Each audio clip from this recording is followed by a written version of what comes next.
Professional wrestling is a world unlike any other, filled with different styles, personalities, and goals. Sometimes that goal involves two people entering the ring with the intention of making you know that this is violent, this is bloody, this is destruction. This is wrestling. Deathmatches.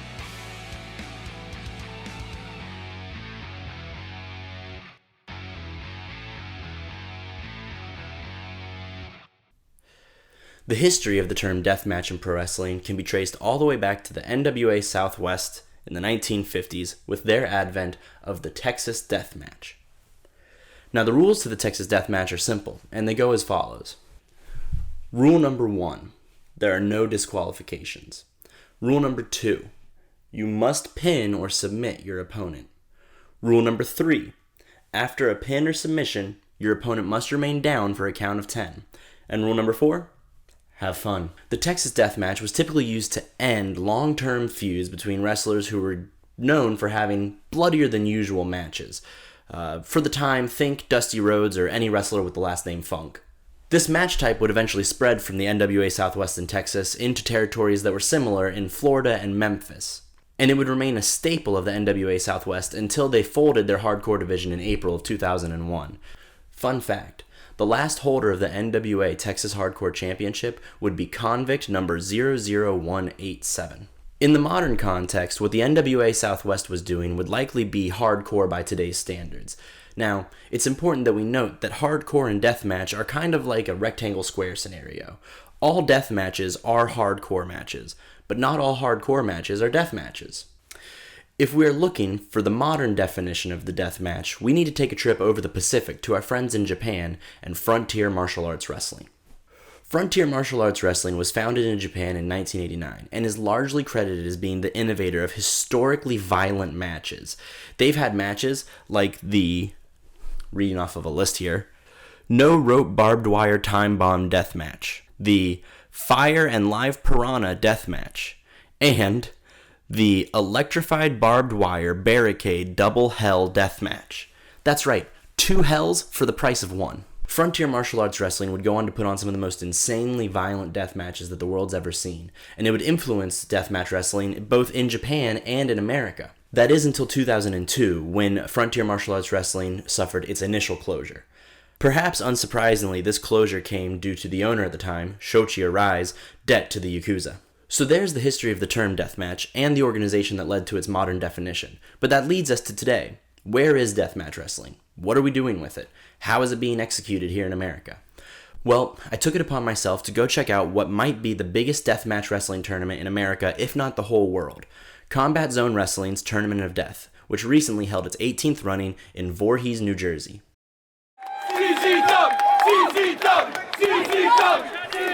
What you're seeing right now is Jimmy Chondo Lion being carted out, or stretchered out, after experiencing a summer fun time death match, which featured a deathmatch staple in light tubes, a pool noodle that I believe had nails coming out of it, and then a board that had been tampered with, featuring a bunch of sharpened pencils.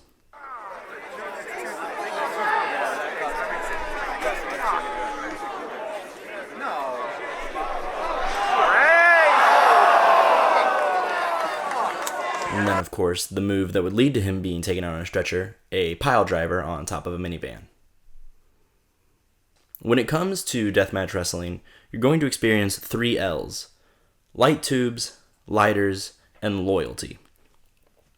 3 things that you will see in almost every single event, if not every match, is light tubes. They are plenty throughout the entire event.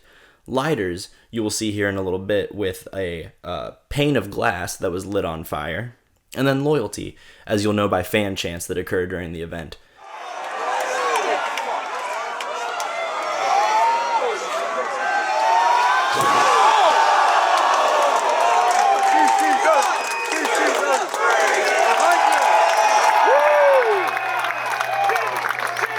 Jimmy fucking Lloyd!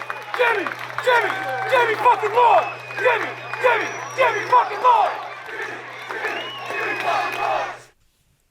Now, when you're dealing with things as intricate as a death match, you're going to run into certain mishaps. This clip right here features a tornado tag team death match, a non-tournament match that was supposed to feature another pane of glass lit on fire. And as you can see here, the torch just wasn't working. And right as the manager's reaching for a lighter, they went ahead and did it anyways, which is one of the great things about deathmatch wrestling, in that you're probably never going to leave disappointed with the end result, even if it's not done to its entirety. Another thing you'll notice in deathmatch wrestling is that not all hits are created equal. As you'll see here, an empty water jug that I'm sure was supposed to set up for a nice thunderous boom delivered a less than stellar impact.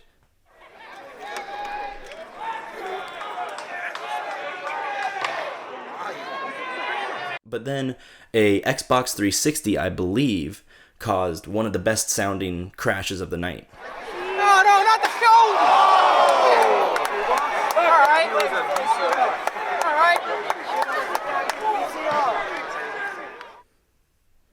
Now, it's here where we note a couple more staples of deathmatch wrestling: barbed wire and baseball bats, usually combined, thumbtacks, in this case attached to a boxing glove,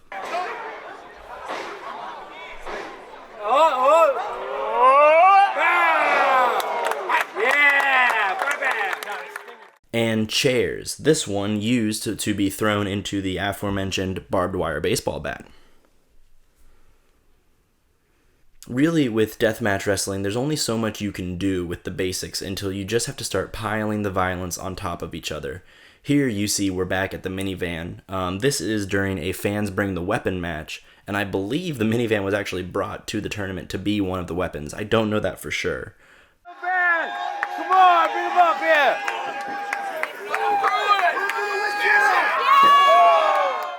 Here you'll see a great spot of a man getting body slammed onto a windshield, hood, whatever. And then this led to one of my favorite staples of deathmatch wrestling, which is a mutual test of strength.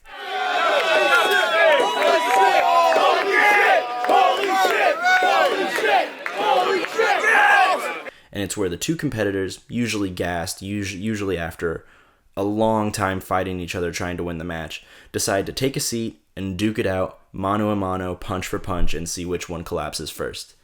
You know, not everybody collapses first. Sometimes both people collapse at the same time.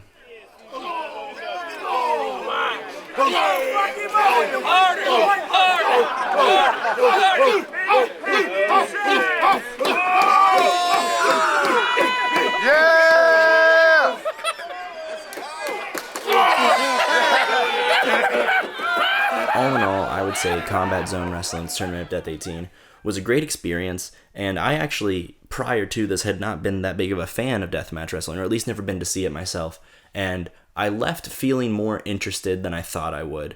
To be honest, I went kind of expecting to feel a little sick to my stomach, and maybe it's because I was surrounded by a bunch of people who were there to see the same thing, but I actually left kind of having a pretty good time.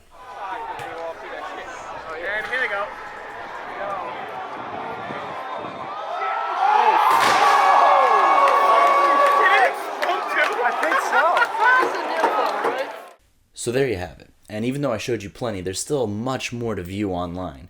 If you want to support independent wrestling, and trust me, every single independent wrestling promotion wants and needs your support, please go to czwstudios.com. You can subscribe monthly for $9.99, or you can buy this one event in particular for $9.99 as well. This part of the video is typically where I would put the ending credits, and while awkwardly it's just going to be me talking today, what I would like to do as this series gets a little bit more popular, but at least I hope it gets a little bit more popular, is take audio from people who really enjoy wrestling and have them explain why they like the type of wrestling that I was talking about this week as the credits roll on. If you would like to let your thoughts be known on deathmatch wrestling, please send an audio blurb to thisiswrestlingshow@gmail.com. Try to keep it 30 seconds, no more, no less. 30 seconds, no more. And also in your audio bit, please include that you are okay with your voice being redistributed for public consumption, for another video, etc., etc. At least for death matches, I think I'll make a separate video including why people enjoy the art. Lastly, I'm not really doing this to become a super famous YouTuber. I more just want to expand my portfolio as far as writing, editing, producing, audio, video, whatever. I just want to add more to my media portfolio. Now, this is a passion project, and I'm going to continue to do it for as long as I possibly can, and I'm having fun with it. But that said, Don't need to subscribe. Liking's not that great of a big deal. Feel free to comment. I would love to hear why you guys enjoy Deathmatch Wrestling. If you went to CZW's Tournament of Death 18, it would be super cool if you told me what you liked about it. If you really want to help me out, send this video to a friend so that this video can accomplish the goal that it sets out to do, which is introduce people to wrestling. Send it to someone who maybe wrote wrestling off in the past. Send it to a friend who fell out of love with the sport. Send it to someone who doesn't know that this type of wrestling exists. My main goal with the series is two things. One, to give some people who are already fans of wrestling a little bit of history and backstory to what their favorite pastime might be, or to introduce someone new to it. A certain wrestler who I've had the very great fortune of talking to and working with is known for saying the phrase, "I think wrestling is for everyone." And I wholeheartedly believe that. So this series sets out to show everyone some type of wrestling that they might be able to enjoy. So that does it for this video. Thanks for stopping by. Thanks for tuning in. I'll see you next time. And this was Wrestling Deathmatches.